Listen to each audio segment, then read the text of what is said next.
मित्रों, आप सभी का आपका अपना परिवार माधव एनसीईआरटी क्लासेस में फिर से स्वागत है। दोस्तों, आज की इस भरोसा वाले बैच का क्लास 2 होगा सब्जेक्टिव में। सूरदास हम लोग देखेंगे, पार्ट 2 है पदखंड का। बहुत ही अच्छे तरीका से हम लोग इसको समझने का प्रयास करेंगे। अगर आप इस वीडियो को पूरा देख लेते हैं तो मैं कह सकता हूं और आपको भी ये लगने लगेगा कि प्रश्न इससे बाहर नहीं पूछेगा, क्योंकि एनसीईआरटी बुक से मैं बता रहा हूं सारे प्रश्न आपके एग्जाम के लिए बहुत ही मतलब महत्वपूर्ण है। तो चलिए इस पद को हम शुरुआत करते हैं। सबसे पहले हम लोग सारांश को समझेंगे। सारांश समझ लेंगे तो पूरा चैप्टर आपका फिनिश हो जाएगा। उसके बाद हम लोग सब्जेक्टिव क्वेश्चन देखेंगे, फिर हम लोग ऑब्जेक्टिव में हाथ लगाएंगे। तो ये पार्ट है 2 आपका पद खंड का है और ये सूरदास द्वारा लिखा गया कविता है। कविता का सारांश क्या है इसमें समझिए। सूरदास जो है इस कविता में क्या बताएं कि प्रस्तुत दोनों पद, 2 पद है। पहला पद में वात्सल्य भाव से परिपूर्ण जो सगुण भक्ति के धारा कृष्ण भक्ति का शाखा के प्रमुख कवि सूरदास द्वारा रचित काव्य ग्रंथ सूरसागर से उद्धृत है।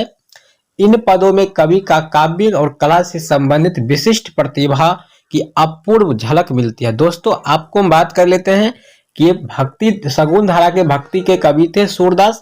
सगुण भक्ति का मतलब होता है जो भगवान के अवतार को मानते हैं, मंदिर में भगवान है इस चीज को मानते हैं, वो सगुण भक्ति होता है। और जो नहीं मानते हैं अवतार को और मंदिर में जो भगवान है मूर्ति को नहीं मानते हैं, उस भक्ति को हम लोग निर्गुण भक्ति कहते हैं। तो यहाँ से आपका आर्ट्स क्लास के लिए हिस्ट्री का भी प्रश्न 2 हो गया, सगुण भक्ति और निर्गुण भक्ति क्या होता है। उम्मीद है आपको समझ में आ गया होगा। सगुण भक्ति का मतलब होता है जो भगवान के अवतार को मानते हैं, निर्गुण का मतलब जो भगवान के अवतार को नहीं मानते हैं।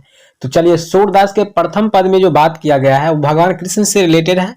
और सूरदास जो है कवि जो है वो भगवान कृष्ण के बहुत ही परम भक्त थे। तो प्रथम पद में दुलार भरे कोमल मधुर स्वर में सोए हुए बालक को यह कहते हुए जगाया जा रहा है कि वर्जराज कृष्ण उठो, सुबह हो गई है। प्रकृति के अनेक दृष्टांतों तथा गाय बछड़ों की क्रियाकलापों का वर्णन कर माता यशोदा उन्हें बहुत प्यार से उठाने के लिए कह रही है।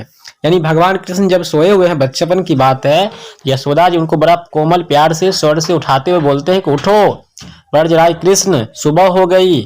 और अनेक दृष्टांतों और गाय बछड़ी का क्रियाकलाप का वर्णन करते हुए, मतलब गाय बछड़ा का देखो, खाना पाना दो और दूधार निकालो। दूसरा पद में जो है पिता नंद बाबा की गोद में बैठ करके बाल कृष्ण को भोजन करते हुए चित्रित किया गया है। दूसरा जो पद है सूरदास का, उसमें है भगवान कृष्ण जब नंद बाबा कौन थे, उनके पिता थे, ठीक है। तो उनके गोद में बैठ करके वो क्या करते हैं, भोजन करते हुए चित्रित किया गया है। और इसमें अन्य बालकों की तरह कृष्ण के भोजन करने का अत्यंत स्वाभाविक वर्णन का सुर वत्सल्य का कोना कोना झांक आए थे। वह बालक को की आदतों मनोवृत्तियां तथा बाल मनोवैज्ञानिक का गहरा ज्ञान रखते थे। यह उनके पद में स्पष्ट देखा जा सकता है।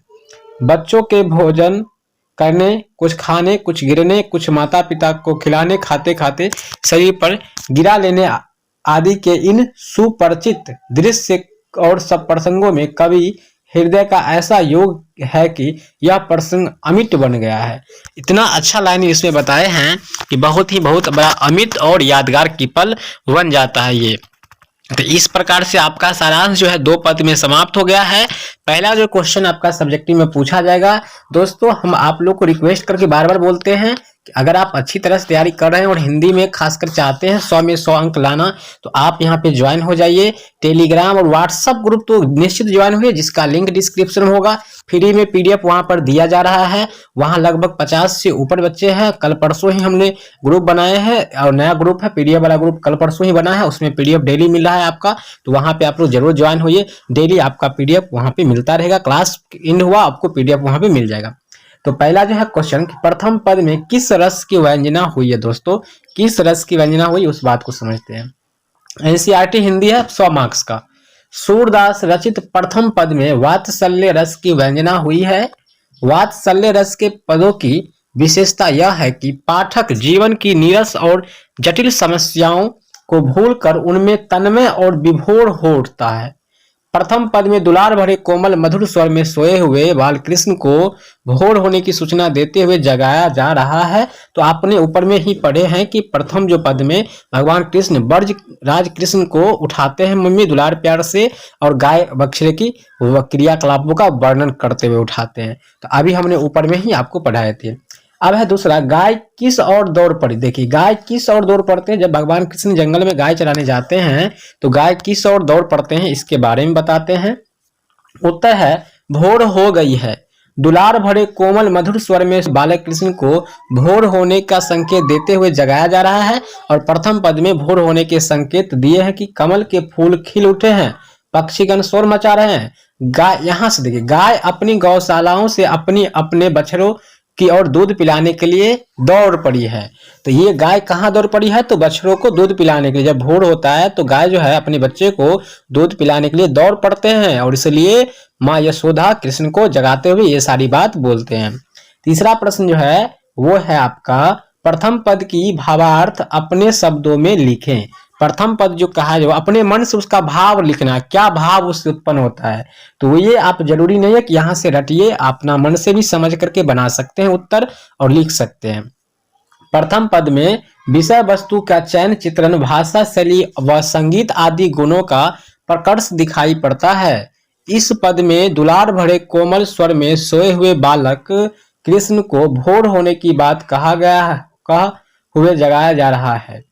कृष्ण को भोर होने की विभिन्न संकेत जैसे कोमल फूल की मुर्ग और बाग देने पक्षियों की चहचहाना, चंद्रमा की मलिन होना, रवि का प्रकाशित होना आदि के बारे में बताया जा रहा है। इन सब के माध्यम से कृष्ण को जगाने का प्रयास किया जा रहा है।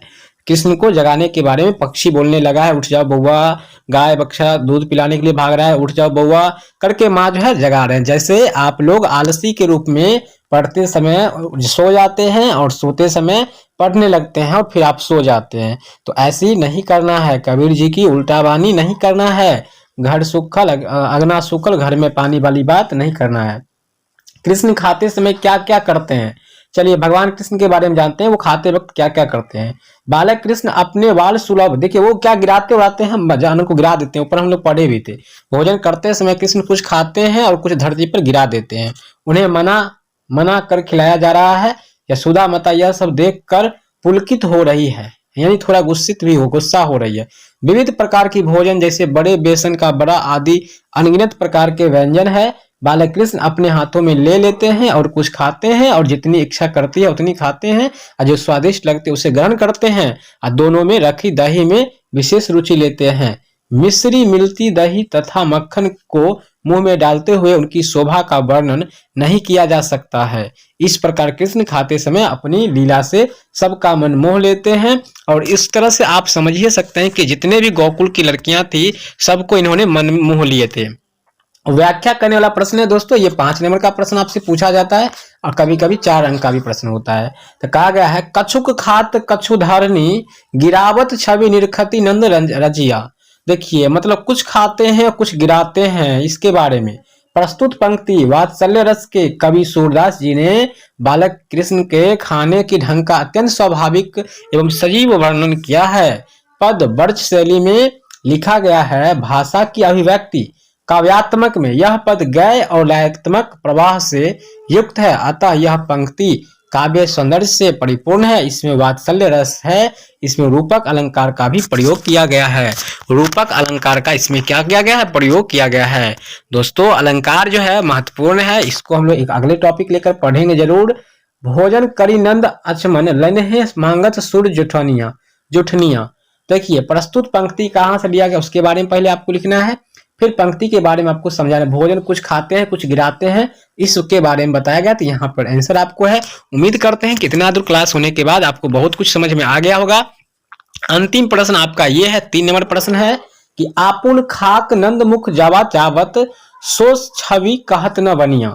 देखिए ये बहुत ही वीवीआई प्रश्न है, बहुत ही मोस्ट इंपोर्टेंट क्वेश्चन है इस चैप्टर का। प्रस्तुत पदांश या प्रस्तुत पंक्ति स्नेह वाले कृष्ण के बाल सुलभ व्यवहार का वर्णन है। कृष्ण स्वयं कुछ खा रहे हैं और कुछ नंद बाबा के मुंह में डाल रहे हैं, यानी पापा के मुंह में डाल रहे हैं। इस शोभा का वर्णन नहीं किया जा सकता, कवि सूरदास कहते हैं, अर्थात अनुपम है। इसे ब्रज शैली में लिखा गया है। इसमें वात्सल्य रस का अपूर्व समावेश है। इस पदांश में रूपक अलंकार का भी प्रयोग हुआ है। ऊपर में भी रूपक अलंकार का प्रयोग हुआ था, हमने भी देखे थे यहाँ पे, और इसमें भी रूपक अलंकार का क्या हुआ है, प्रयोग हुआ है। तो इस तरह से आपने समझ गए हैं। उम्मीद करते हैं ये क्लास आपको अच्छा लगा होगा। तो वीडियो को लाइक कर लीजिए और 12th क्लास का ऑल सब्जेक्ट के लिए यहाँ पे क्लिक करिए। अब यहाँ तक आने के लिए आपको क्या करना है, गूगल पे आ जाना है। गूगल पे आकर के आपको सर्च करना है अपना परिवार का नाम, माधव NCERT क्लासेस। दोस्तों यहाँ से आपको साप्ताहिक टेस्ट भी लिया जाएगा, तो टेस्ट देने के लिए भी आप तैयार रहिए। यहाँ पर हमने सर्च कर लिया। चलिए देखिए, थोड़ा सा वेट कर लेते हैं। हम लोग सर्च करते हैं गूगल पे अपना परिवार का नाम। सर्च करने के बाद दोस्तों यहाँ पर इस तरह का पेज आपके सामने ओपन होगा कहीं पर भी, तो यहाँ पे आपको क्या करना है, क्लिक कर देना है। जैसे आप यहाँ पे क्लिक करेंगे आपके सामने नीचे आएंगे तो इस तरह का पेज ओपन होगा। पेज को रिफ्रेश मारना है और यहाँ आ जाना है। आपको क्लास 12 के यहाँ पर दिख रहा है, नहीं हुआ तो कभी कभी यहाँ पर देखेगा, तो जहां पर भी दिखे क्लास 12 पे आपको क्लिक कर देना है। क्लिक करने के बाद यहाँ आना है। आपको जो भी विषय पढ़ना है उस विषय पर क्लिक करिए और अपनी क्लास को पूरा कीजिए। अब आप सारा चीज समझ गए होंगे। टेस्ट देना होगा तो आप यहाँ आकर के टेस्ट भी दे सकते हैं। यहाँ पे आ जाएंगे, बैक आएंगे और होम पेज पर आकर के डेली ऑनलाइन टेस्ट है, तो डेली आप ऑनलाइन टेस्ट दे सकते हैं। यहाँ पे आपको क्लिक कर देना है। क्लिक करने के बाद आपके सामने इस तरह का पेज ओपन होगा। आपको नीचे आ जाना है। नीचे आएंगे तो यहाँ पे आप क्लास 10th 12th जो भी है क्लास, सबका टेस्ट यहाँ पर दिया गया है। आप आकर के यहाँ पर टेस्ट दीजिए। सभी क्लास का टेस्ट अवेलेबल है। टेस्ट दीजिए, कितना नंबर आता है वो भी आप हमें कमेंट कीजिएगा। बाकी ये वीडियो कैसा लगा कमेंट में जरूर बताइएगा। अपनी भाई को आप मोटिवेट करने के लिए कमेंट निश्चित रूप से करें। मिलते हैं नेक्स्ट टाइम, तब तक के लिए जय हिंद, वंदे मातरम।